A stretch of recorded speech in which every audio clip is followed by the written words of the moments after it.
Hello everyone, how are you? In this video I will discuss law of variable proportion according to classical economics. I will also discuss the law of returns to scale.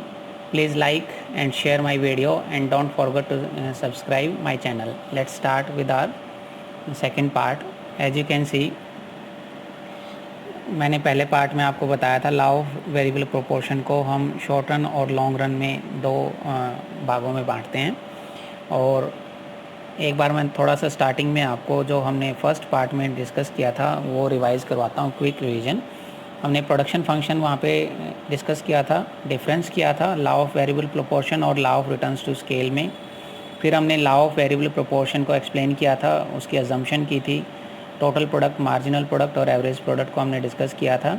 फिर हमने ये आपकी table बनाई थी जो कि उस law का हमारा एक इम्पोर्टेंट पार्ट बनती थी। देन हमने उसमें डिस्कस किया था ये वाला डायग्राम जो उस लॉ का इम्पोर्टेंट पार्ट था। हमने तीनों स्टेजेस के बारे में एक्सप्लेन किया था, रिलेशन बनाया था टोटल प्रोडक्ट और मार्जिनल प्रोडक्ट और एवरेज प्रोडक्ट में। और हमने उसमें डिस्कस की थी which one is the rational stage, that is 2। Rational 2 में आपका रैशनल प्रोड्यूसर वहाँ पे हमेशा रहना चाहता है क्योंकि वहाँ पे टोटल प्रोडक्शन हमेशा मैक्सिमम है। और फिर हमने उसमें डिस्कस किए थे आपके लास्ट स्लाइड में, फर्स्ट पार्ट में, आपके फैक्टर्स। जो दो आपके फैक्टर्स थे इंक्रीजिंग रिटर्न से रिलेटेड थे और दो फैक्टर्स आपके डिक्रीजिंग रिटर्न से रिलेटेड थे। So in this part, second part, I will discuss the same law. Initially हम बात करेंगे इंक्रीजिंग रिटर्न्स की, फिर डिमिनिशिंग रिटर्न की, फिर कांस्टेंट रिटर्न की। जो ये दो वाले पार्ट हैं ये काफ़ी इंपॉर्टेंट हैं एग्ज़ाम पॉइंट ऑफ व्यू से, बट आपको कांस्टेंट वाला पार्ट भी क्लियर होना चाहिए। First will discuss the definition of law of increasing returns. ठीक है, in a given state of technology, ये तीनों लॉ जो हम बात करेंगे इंक्रीजिंग, डिक्रीजिंग एंड कांस्टेंट, ये शॉर्ट रन के ही पार्ट हैं। तो हम यहाँ पे अज्यूम करते हैं in a given state of technology one units of variable factor. हमारा अब भी units of variable factor labour है। ठीक है, हम लेबर्स को इंक्रीज़ या डिक्रीज़ करके टोटल प्रोडक्ट, मार्जिनल प्रोडक्ट और टोटल प्रोडक्ट पे उसका इफेक्ट देखेंगे। Increase with units of other fixed factor, और यहाँ पे फिक्स्ड फैक्टर हम वही ले रहे हैं आपकी लैंड। Marginal productivity increases. अब तीनों लॉ में एक जो लाइन है वो आपकी चेंज है। इंक्रीजिंग रिटर्न में मार्जिनल प्रोडक्टिविटी इंक्रीज़ होती है, कांस्टेंट रिटर्न में मार्जिनल प्रोडक्टिविटी रिमेन कांस्टेंट, और डिक्रीजिंग रिटर्न में मार्जिनल प्रोडक्टिविटी डिक्रीजिंग। बस एक वर्ड चेंज करना है, आपके तीनों लॉ की आपकी डेफिनेशन हो जाएगी। ठीक है, अजम्पशंस क्या हैं? At least one factor of production is assume to be indivisible. Indivisible यहाँ पे हम लेते हैं, जो मीनिंग लेते हैं आर रिक्वायर्ड, जो आप फैक्टर्स आप यूज़ करते हो, factor of production are required to a certain extent to utilize these factors fully before the stage of other full utilization of their factor. Every increase in factor of variable will increase the marginal and average products. ठीक है, means वहाँ पे एक factors की इंडिविजिबिलिटी वहाँ पे main role play करती है। मीन्स जब तक कि आप उसका फुल यूटिलाइजेशन नहीं करते तब तक उस पर आप वेरिएबल फैक्टर को बढ़ा के उसकी प्रोडक्टिविटी का वहाँ पे बेनिफिट लेते हो। और सम फैक्टर्स जो यहाँ पे हम ले रहे हैं are assume to be divisible. ये वही अजम्पशन है जो हम फर्स्ट लॉ में कर चुके हैं, फर्स्ट पार्ट में। This is a scope of further improvement, वहाँ पे स्कोप है तभी आपका टोटल प्रोडक्ट बढ़ेगा। There is no change in price of factor of production में हम उनको कांस्टेंट मानते हैं। And all units of variable factor are equally efficient, homogeneous, जैसे हमने पिछले स्लाइड पार्ट 1 में बात की थी। अब ये टेबल हमारी सेपरेट है, ये सिर्फ इंक्रीजिंग रिटर्न से आपकी रिलेटेड है, इसमें भी कोई लंबी चौड़ी बात नहीं है। आप यहाँ पे देखोगे फर्स्ट हमने लिया फिक्स्ड फैक्टर 10 यूनिट्स, पहले वाले पार्ट में हमने बात की थी 4 यूनिट्स ले लो, 10 ले लो, आपकी विश है। वेरिएबल फैक्टर हमने यहाँ पे लिया लेबर 1 2 3 4 5। मार्जिनल प्रोडक्ट जो हमने डेफिनेशन में, अभी मैं आपको पीछे करके दिखाऊँ, ये हमने डेफिनेशन में कहा था इंक्रीजिंग रिटर्न में मार्जिनल प्रोडक्टिविटी क्या है, इंक्रीजेस। बस यही इस लॉ का जो मेन पार्ट है मैं डिस्कस करना चाह रहा हूँ। 2 4 6 8 10 means law of increasing return में मार्जिनल जो प्रोडक्ट है वो इंक्रीज़ होता है। ये बस बात आपने ध्यान में रखनी है। और इस टोटल प्रोडक्ट को आप इजीली निकाल सकते हो। 2 रहेगा, फिर 4 जोड़ दिया आपने 6 हुआ, फिर 6 ऐड किए 12, फिर 8 ऐड किए 20, फिर 10 ऐड किए 30 मीन्स। और ये वाला आपका डायग्राम इजी है, मीन्स आप ऐसे इसको ड्रॉ करोगे और ये आपका मार्जिनल प्रोडक्टिविटी कर्व आया है, ये आपका increasing means units of labours को और कैपिटल को जब आप इंक्रीज़ करते हो, यहाँ सिर्फ हमने लेबर्स को इंक्रीज़ किया है और कैपिटल भी आप इसमें ऐड कर सकते हो, तो आपकी जो मार्जिनल प्रोडक्ट है वो आपका क्या हो रहा है, इंक्रीज़ हो रहा है। ठीक है, तो ये सिंपल आपका है। और हम आगे कांस्टेंट रिटर्न में आगे उसको पढ़ेंगे, ये आपका पैरेलल हो जाएगा और डिक्रीजिंग रिटर्न में नीचे आ जाएगा, वो आगे क्या बातें हैं। बट अभी के लिए आप इंक्रीजिंग रिटर्न में आप सिर्फ क्या बात करते हो, मार्जिनल प्रोडक्टिविटी कर्व आपका ऊपर की साइड जा रहा है, ये आपका इंक्रीजिंग रिटर्न्स टू स्केल। फिर एक इसमें बात आती है, इस लॉ को हम कहाँ पे अप्लाई करते हैं, ये मेनली आपका इंडस्ट्री में एप्लीकेबल है, क्योंकि यहाँ पे मैक्सिमम यूज़ मशीनरी का होता है और आप वहाँ पे नेचर का वहाँ पे इन्फ्लुएंस कम है, तो मीन्स आप प्रोडक्टिविटी को वहाँ पे ज़्यादा कंट्रोल है, डिवीज़न ऑफ लेबर पॉसिबल है आपका, और प्रॉपर सुपरविजन की वजह से भी आपका प्रोडक्शन बढ़ता है। और economies of scale means large scale पे आप प्रोडक्शन करते हो तो वहाँ पे इकनॉमीज़ ऑफ स्केल पॉसिबल है। ये एक आपका इकोनॉमिक्स में वैसे सेपरेट टॉपिक बनता है, what are the economies of scale, diseconomies of scale. Economies of scales means initially जब आप बात करते हो, लाइक मैं आपको थोड़ा सा एक डायग्राम से क्लियर करना चाहूँ तो ये आपका हम आगे जाके बात करेंगे, अभी बात मत करना। आपका कॉस्ट कर्व है, एवरेज कॉस्ट कर्व है, तो इनिशियली आपकी कॉस्ट डिक्रीज़ होती है। वैसे जो आपका इकनॉमीज़ ऑफ स्केल हैं वो लॉन्ग रन में होती हैं, और लॉन्ग रन में आपका LAC कर्व आपका आएगा। तो यहाँ तक, इस पॉइंट तक आपकी इकनॉमीज़ ऑफ स्केल हैं और इस पॉइंट के बाद डिस इकनॉमीज़ ऑफ स्केल हैं। ये थोड़ा डीप में टॉपिक हो जाएगा, अभी आपको समझ में नहीं आएगा, इसके लिए आपको कॉस्ट वाला जो चैप्टर है एक बार वो पढ़ना पड़ेगा। नेक्स्ट हम यहाँ पे बात करते हैं लॉ ऑफ कांस्टेंट रिटर्न की। लॉ ऑफ कांस्टेंट रिटर्न में हम देखो यहाँ पे डेफिनेशन में सिर्फ एक चेंज किया है, marginal productivity remain constant. Definition में आप अजम्पशंस लो, अजम्पशन ऑलमोस्ट वही हैं, वो वेरिएबल्स हैं। ठीक है, there is no increase in the price of raw material, no change in the price of factor of production, supply of various factor of industry perfectly elastics हैं, all units of variable factor of production are equally efficient. ये assumption वही हैं, just आपको यहाँ पे diagram देखना है, table आपने कैसे बनानी है। हमने वहाँ पे 2, 2, 2, 4, 6, 8 लिए थे, आप यहाँ पे एक फिगर कोई भी रख लो, लाइक हमने रखा है 8, 8, तो आपका मार्जिनल प्रोडक्ट आपका क्या बनाया हमने, marginal productivity curve parallel to OX axis. Means आपकी यूनिट्स ऑफ लेबर और कैपिटल में, दोनों में ही आप लेबर और कैपिटल भी ले सकते हो, यहाँ पे दोनों में इंक्रीज़ करने पे आपकी प्रोडक्टिविटी पे कोई इफेक्ट नहीं आ रहा। जो हमने फर्स्ट वाले पार्ट में हमने बात की थी 22 जो हमारी स्टेज आई थी, हमने उसको जस्ट यहाँ पे थोड़ा सा एलोबरेट कर दिया है। एप्लीकेशन ऑफ दिस लॉ आपका क्या है, this law is applicable in this sector where human और नेचुरल दोनों आपकी फैक्टर वहाँ पे इन्वॉल्व होते हैं, दोनों का रोल आपका रहता है। लाइक आप ब्लैंकेट की जो बात करते हैं, प्योर नेचुरल वूल की आप वहाँ पे रिक्वायरमेंट है, और आपकी इंडस्ट्री की भी वहाँ पे ह्यूमन प्रेजेंस की भी रिक्वायरमेंट है। Such factor where economies of human और natural factor are presented which counter balance जो आपकी दोनों में रहता है।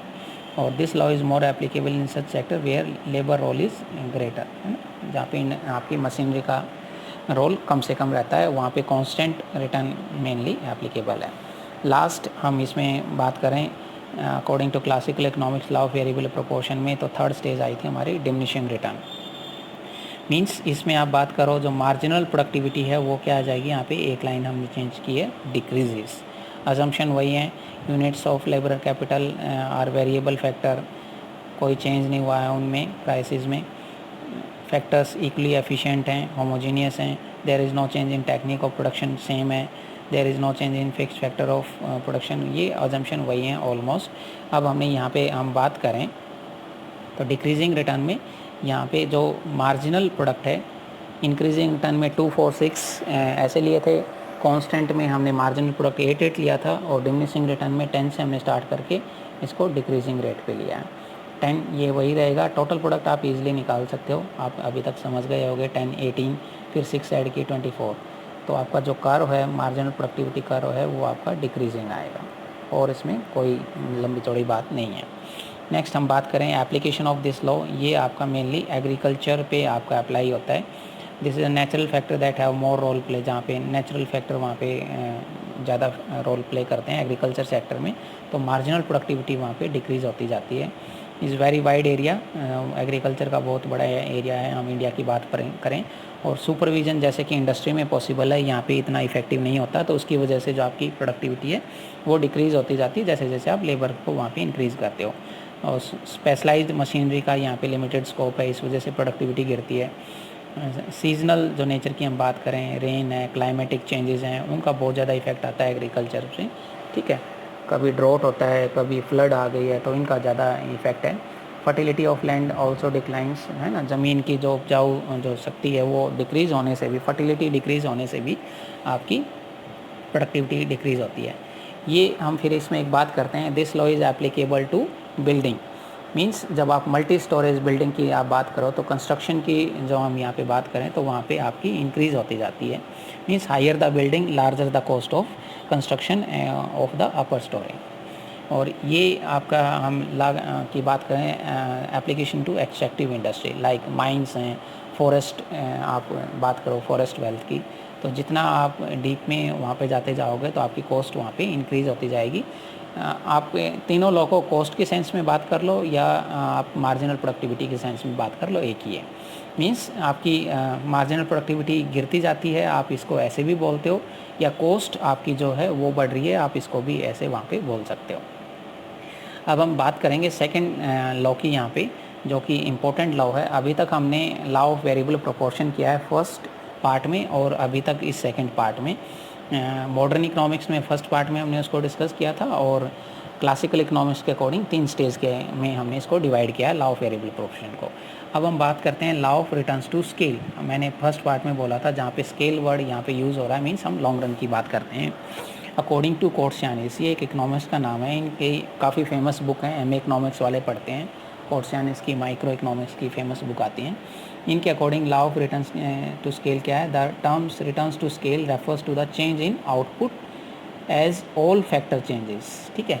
अभी तक हम एक फैक्टर को चेंज करके अदर को कांस्टेंट रख रहे थे, इसमें हम सभी फैक्टर्स को चेंज करते हैं एज अ सेम प्रोपोर्शन, तो इस वजह से हम इसको लॉन्ग रन वाला भी हम इसको बोलते हैं, long run returns to scale.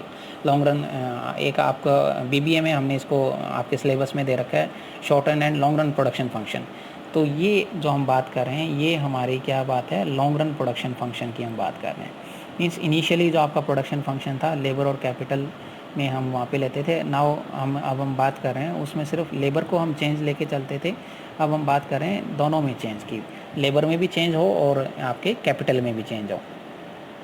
Assumption क्या है, all factors input are variable but enterprise is fixed, ठीक है। जो आपकी है worker works with given tools and आपके जो इम्प्लीमेंट्स हैं, टेक्नोलॉजिकल चेंजेस आर एब्सेंट, यहाँ पे भी हम अज्यूम करते हैं there is a perfect competition. Perfect competition को आप अभी ऐसे समझ सकते हो, market situation where there are many seller many buyer and they are selling homogeneous product on same price. हम यहाँ पे परफेक्ट कंपटीशन की एजम्पशन लेके चलते हैं, and the product is measured in quantities में आप प्रोडक्ट को मेजर कर सकते हो, ये इसकी एजम्पशन है। अब ये टेबल हमारी समझने वाली है law of returns to scale में, इसको भी क्रैम करने की ज़रूरत नहीं है, इसको भी हमने 3 पार्ट में डिवाइड किया है। एज यू कैन सी, हम ये ऊपर वाला पार्ट डिस्कस करेंगे और ये हमारा पार्ट आएगा सेकेंड, ठीक है। 3 स्टेज वही बनेंगी, increasing return, constant return, decreasing return. But यहाँ पे जो एक इम्पोर्टेंट कंसेप्ट है, अब हम लेबर में भी चेंज कर रहे हैं, कैपिटल में भी चेंज कर रहे हैं, ओके। लेबर की देखो, 1 यूनिट लेबर की 2 यूनिट्स कैपिटल की हमारी इनिशियल है, तो हम कितना अज्यूम कर रहे हैं, हमारा टोटल प्रोडक्ट हमने यहाँ अज्यूम किया 10, आप यहाँ पे कुछ भी ले सकते हो, हम ले रहे हैं 10। अब यूनिट्स ऑफ लेबर 1 से हुई 2 और साथ में यूनिट्स ऑफ कैपिटल 2 से हुए 4, मीन्स हमने दोनों को डबल कर दिया है, तो उसकी वजह से हमारा जो टोटल प्रोडक्ट है 10 से कितना हो गया 30। अब चेंज आपने देखना पड़ेगा, यहाँ पे चेंज कितना आया, मीन्स आपने percentage increase in labour and capital कितना हुआ 100 कैसे हुआ, हम परसेंटेज निकालें तो आप यहाँ से करोगे 2 - 1 जो हमने लेबर का हम निकालें डिवाइडेड बाई 1 × 100, तो आपका कितना आया, 1 यहाँ रहेगा 100। और आप ऐसे ही आप कैपिटल के लिए निकाल सकते हो, 4 - 2 डिवाइडेड बाई 2 × 100, तो आपका 2 4 -2 2 100 आप ऐसे भी निकाल सकते हो, और आप इसको ऐसे भी कर सकते हो। नेक्स्ट वाला आपको निकाल के दिखाएं तो इजी आपको रह जाएगा। मान लो हम थर्ड वाला निकालें, कितना परसेंटेज चेंज आया, ये आपको क्रैम नहीं करने कितना परसेंटेज आया, आप यहाँ से कैलकुलेशन करोगे। 3 - 2 लाइक हम लेबर की हम बात करें, डिवाइड बाई इनिशियल हमारा था 2 × 100, तो 1/2 × 100 तो आपका कितना आया 50, जो हमारा 50 है। तो आप ऐसे कैलकुलेशन कर सकते हो। ऐसे ही हमने प्रोडक्ट की कैलकुलेशन की हैं, जो आपको मैं अभी दिखाऊं।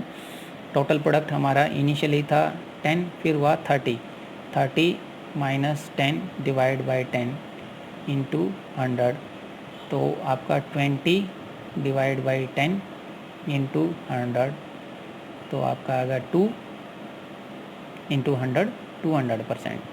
तो हमने इस पोर्शन को, ये हमने कैलकुलेशन कर ली है आपकी इस टेबल के भी। आप पे इनको क्राइम करने की ज़रूरत नहीं है। लेबर यूनिट 1 2 3 4 5 6 7 8, और इनको भी हमने 2 4 6 ईजिली रखते हैं। इसके भी आप पे ये सारी आप कैलकुलेशन कर सकते हो। थोड़ा सा बस फिगर आपको याद रखना है, टोटल फी इसका, इनके भी आप पे ये परसेंटेज निकलाई। और इस लो को अब हम डिवाइड करें यहाँ पे 3 स्टेजेस में। मैं एक बार इसको क्लियर करता हूँ। यहाँ पे देखो, ये ऊपर वाली स्टेज है, ये आपकी फिर सेकंड स्टेज है। देखो, percentage increase in labour and capital आपका हुआ है 33, तो percentage increase in total product भी हुआ है 33 25 25। मीन्स जितना परसेंटेज चेंज लेबर और कैपिटल में आया है, उतना ही परसेंटेज चेंज प्रोडक्ट में आया है, मीन्स प्रोडक्शन में आया है, तो आपका कांस्टेंट रिटर्न है। जितना परसेंटेज चेंज लेबर और कैपिटल में आया है, उससे ज़्यादा परसेंटेज चेंज आपके टोटल प्रोडक्ट में आए तो इंक्रीजिंग रिटर्न है। और जितना परसेंटेज चेंज लेबर और कैपिटल में आए, उससे कम परसेंटेज चेंज आपके टोटल प्रोडक्ट में आए तो हम किसकी बात करते हैं, डिक्रीजिंग रिटर्न की। अब हम इसको एक कारों के थ्रू भी तीनों को दिखाते हैं यहाँ पे। फर्स्ट हम बात करेंगे डिमिनिशिंग रिटर्न। डिमिनिशिंग रिटर्न, ये कार इजी हैं, इनको क्रैम करने की ज़रूरत नहीं है, ठीक है। डिमिनिशिंग रिटर्न मीन्स जितना परसेंटेज चेंज, ये हम यहाँ पे ले रहे हैं लेबर और कैपिटल, और यहाँ पे हम ले रहे हैं आउटपुट भी, आप यहाँ पे शो कर सकते हो। देखो, आप हम तीनों की हम एक ही कर्व में यहाँ पे बात करेंगे। आप 45 डिग्री एंगल पे आउटपुट वाली लाइन बनाओ, तो देखो यहाँ पे हम बात करें ये वाला पोर्शन, तो ये हमने सेकंड का बना दिया। यहाँ पे जितना परसेंटेज चेंज लेबर और कैपिटल में आया है, उतना ही परसेंटेज चेंज आउटपुट में आया है। अब मैं इस कर्व को यहाँ पे थोड़ी सी इसकी शेप चेंज करके दिखाता हूँ आपको। अब हम फर्स्ट पहले हम इसकी बात करें डिमिनिशिंग रिटर्न की। मीन्स जितना परसेंटेज चेंज लेबर और कैपिटल में आया है, उससे कम परसेंटेज चेंज आपका आउटपुट में आया है। तो इस कार को हम थोड़ा सा आपका यहाँ पे फ्लैट बना के देखते हैं। ये initial labour and labour capital की यूनिट, ये आपका आउटपुट, ये हमारा आ गया। जितना चेंज लेबर और कैपिटल में आया है, उतना आउटपुट में नहीं आया है, तो हम किसकी बात कर रहे हैं, डिमिनिशिंग रिटर्न की। अब हम बात करें कांस्टेंट रिटर्न की। कांस्टेंट रिटर्न में हमने देखो यहाँ पे जितना परसेंटेज चेंज लेबर और कैपिटल में आया है, उतना ही परसेंटेज चेंज आउटपुट में आया है। मीन्स आप 45 डिग्री लेवल पे आउटपुट लाइन बनाओगे, 45 डिग्री एंगल पे, तो आपका ये आएगा। और डिक्रीजिंग आपने रिटर्न की आपने बात करनी है, तो आप कैसे लाइन बनाओगे, तो उसके लिए आपको थोड़ा सा कर्व 45 से ऊपर की साइड लेना पड़ेगा, ठीक है, आउटपुट वाली लाइन। अब यहाँ पे आप चेक करो, इतने परसेंटेज चेंज लेबर और कैपिटल में आया है यहाँ पे, तो आपका आउटपुट में जितना लेबर और कैपिटल को आप इंक्रीज़ कर रहे हो, आउटपुट उससे ज़्यादा बढ़ रहा है। मीन्स ये आप इंक्रीजिंग रिटर्न की बात करते हो। तो ये थी आपकी तीनों stages. Thank you for listening me carefully. I hope दोनों पार्ट आपको क्लियर हो गए होंगे। कुछ हम क्लास में प्रैक्टिस करेंगे डायग्राम की, क्योंकि डायग्राम यहाँ पर इतना पॉसिबल नहीं है मोबाइल स्क्रीन पर बनाना, और वाइट बोर्ड पे उनको हम अच्छे से प्रैक्टिस कर सकते हैं बनाकर। मेरी वीडियो को लाइक करना और शेयर करना मत भूलना, क्योंकि I will feel motivated by your likes and comment. And if you want to ask any question, then you can ask in my comment box. I will try to give answer as soon as possible. Thank you so much.